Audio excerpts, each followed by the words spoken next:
Akon kanatong tanan. Ang atong santos ebanghelyo daghan kay gipangayo sa atong Ginoo usahay ini kini usa ka tawo nga nasakit sa 38 ka tuig. Unya wa ganito sangpit sa atong Ginoo. Ang atong Ginoo may niduol kaniya o giayo kaniya. Instant ang pag-ayo sa atong Ginoo. Sa ato sang pagsampit sa Ginoo, kinahanglan usab kita dili kita mawad-an, dili kita musibog bisan usa lang kalakang. Kay sama sa masakiton 38 na siya katuig na nag-antos. Pero kanunay lang siya nagbalik-balik nitong mong dapita, tinuha na siya maayo. Ang pagka-persistent ni mong tao, ang tod niabot kaniya ang tinudanay ng kaayuhan. So, ang makita na to nga attitude nining mga masakiton, kada adlaw atua siya dito. Kaya malingkamot lang siya. Kaya kung abot niya dito sa maong lugar, lubog naman, pero yung padayon ka kung siya. 38 na katuig siya nag-antos. Pero persistent ka kayo. In like manner, mga kaigsunan, pila na katuig ang atong suliran. Pila na katuig ang atong mga problema o mga pag-antos, kinahanglan be persistent lang. Akong ibasa ang Isaiah chapter 62 verse 6. Ningon din put God in remembrance of His word. Keep not silent. Give Him no rest until it comes to pass. So, matod pa din panikamuti nga pahinumdumi ang Ginoo sa iyong mga pulong, sa iyong mga saan. Kay God is faithful to His word. God is faithful to His promise. Ina lang sa itong pag-ampo, Lord, you said. Lord, you said. Lord, you said. Lord, you said.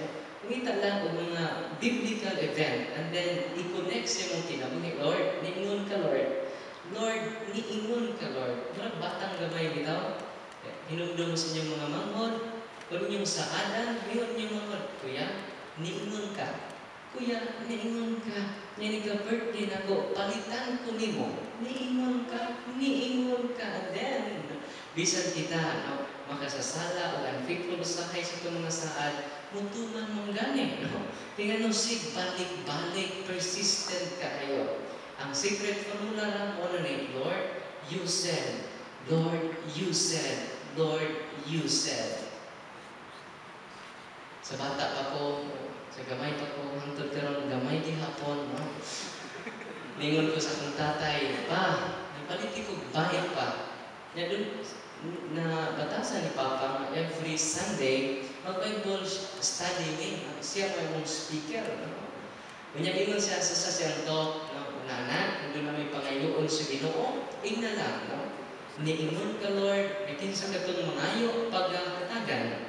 Niingon ka, Lord. Nakinsa ka itong manuktok pag-aablihan. Niingon ka, Lord. Kinsa ka itong mangita, makakaplag. Niingon ka, Lord. Kasagaran mo na iyang kanunay, i-inspire na mo, encourage na mo, na ayaw mo, kapunong, pagpahinumdum sa mga tulong sa atong Ginoo, niya diha sa Biblia. Sa kaginan ko, papaliti ko bike. Unyas, Papa, iko naman yung taong ipalit ng bugas o sudan. Kaya daghan man kainin, kung sira man yung kabuok. Wala man yung Papa, paliti ko bike. Limit pa ko ni Adto. Ingon si Papa nga, anak, di pa ko kapaliti yung bike. Kaya igo ra, allowance ninyo, igo ra, ipalit ko bugas, igo ra, isudan. Ang ako nga, kaya yung mama wala may trabaho, dahil sa balay. So, pero ningon si Papa, pangayon lang na sa Ginoo. Niingon na ng Ginoo. Ining pag-ampo mo, Lord, niingon ka, Lord. Lord, niingon ka, Lord. Sige, niingon niya, Lord, niingon ka, Lord. Pangayon ka mo kay kamugaan. Dapat na mag-usang tuig. Huwag manggapon. Kasi di persistent. So, mauna po itong pag-ampo. Mag-usaryo ni, Lord, niingon ka, Lord. Pangayon ka mo. Iganahan na niyo kayo mga amigo. Nagtagsa nag-bike. Ako na yung bike ka. O sa kayo ni anak mo kaigsunan, na-shock ako pag ulit na mo sa amuha. Nga no, dunay brand new nga bike, gibutang at tubangan sa mong pultahan. O gingon ko ni mama, ma, kinsa man ning bike? Na siya ko nga nakadungog sa isulti ni mama, yun si mama, imo ng bike, anak. Di mo kag kwarta man, nangutang ka. Wa man ka tay kwarta, nga na amang ko'y bike. So, wag ko mo palit, anak. Ang tinuod, anak, ang imong lolo, ni apil o grapple draw. Ang iya imungan, iyang isuwat. O mao'y nabunutan. O mauna, ang tupag sa imong pangutana. Sa imong pag-ampo. Nakinom ko, sakto yun ni Papa, you said. And then I realized, Lord, you never said, but you did. Once we put God in remembrance to His promise, to His word, it will become reality if we are persistent. Kung kita makanunayon lang nga mo pahinumdum sa iyang mga pulong, Lord, you said. Usa kay ni ana ang pamilya ni Lisa o ni Kevin. Kini si Lisa, 6 years na, gawa sila makabatog anak. No? Ang mga doktor, mga expert nimo na imposible na nga makabaton ka mong anak. Mas maayo pang mga dak na mo. Kaya naman, imposible na dyan base sa atong pag-examine na usa ka ninyo dili kayo makabatog anak. Pero si Lisa, ningon na tinuod ang isulti sa doktor, pero dunay labaw pa sa doktor. Akong pahinumduman ang Ginoo sa iyang mga pulong. Api ninyo, iyaning gibutang na naghimo siya agreement, no? Uban ni Kevin, mo nilang pag-ampo. Lord, you said in Genesis chapter 1 verse 28, be fruitful, go to the world and multiply.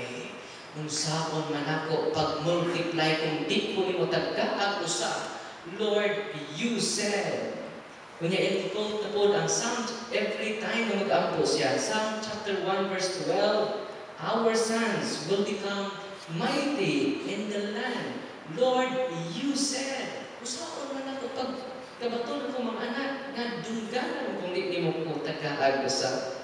O ningon usab ka sa Psalm chapter 13, you make a barren woman a happy mother of children.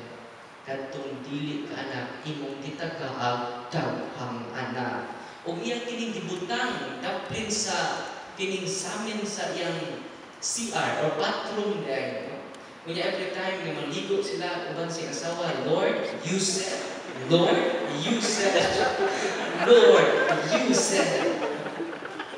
Pero pagkatapos ang tuig, huwag mong gapoy na yung tabo. No? Pero padayon nga po sila yung Lord, you said. Lord, you said. After 2 years, mga kaigsunan, si Lisa, naguntis, o milagro kayo, kaluha ang ilang anak. Lord, you said. Lord, you said. And after that, we will realize, Lord, we never said, but you did. So be consistent. Be persistent in our prayer, in asking God whatever it is. Bisan unsa ka ng atong pangayo. So na sa tayo, so ka to be persistent. Give Him no rest until it come to pass. Isaiah chapter 62 chapter 62 verse 6. Amen.